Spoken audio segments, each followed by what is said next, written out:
regard to issues that we have been outspoken on, namely the high cost of living, inclusivity in appointments to public service, the taxation regime, and the general health of the economy. 2, get a briefing on the status and progress of the NADCO report. 3, get a briefing on the progress and status of Azimio Leader, Right Honorable Raila Amolo Odinga's bid for the chairmanship of the African Union Commission. On the state of the economy, the summit maintains that the view that the tax burden being borne by Kenyans is unreasonable and unsustainable. The Kenya Kwanza regime is failing the test of being caring and compassionate. Paying taxes should never be a punishment, but a patriotic duty. Under the KK regime, taxation is a punishment that is hurting the entire economy.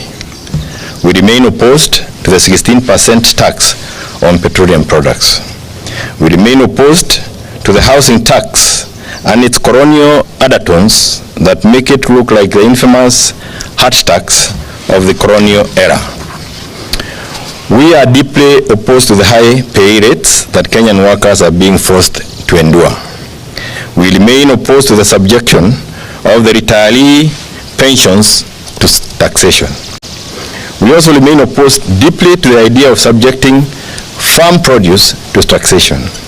It is our position that forcing farmers to part with 5 shillings for every 100 shillings they make from their farm produce is unreasonable and cruel. We encourage our farmers to resist this tax with all their might. On NADCO, we have been adequately briefed on the progress, including a number of bills, and to be exact, 9 of them, that have been lined up for the implementation of the report. We express gratitude to Parliament for the adoption of a report that was a product of a bipartisan consensus and wide public participation. We retain the view that the report must be implemented as is. It is also our position that the processing of the NADCO report and the bills should be fast-tracked. Regrettably, we have also been informed of forces within KK, in and outside of Parliament, who are determined to undermine the report and the bills. We notify those forces that should any efforts to undermine or tamper with the report succeed, there will be very heavy price to pay. In this regard, we call on Honorable William Ruto to rein on the speakers of the 2 houses of Parliament and a number of members of the National Executive who are hell-bent on drilling the NADCO report and the bills.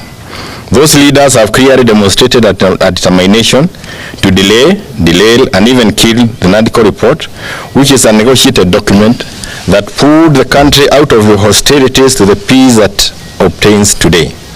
Nobody should take the present situation as a given or for granted. We also express support to the principle of the 2/3 gender rule and its inclusion as part of the NADCO report. On the issue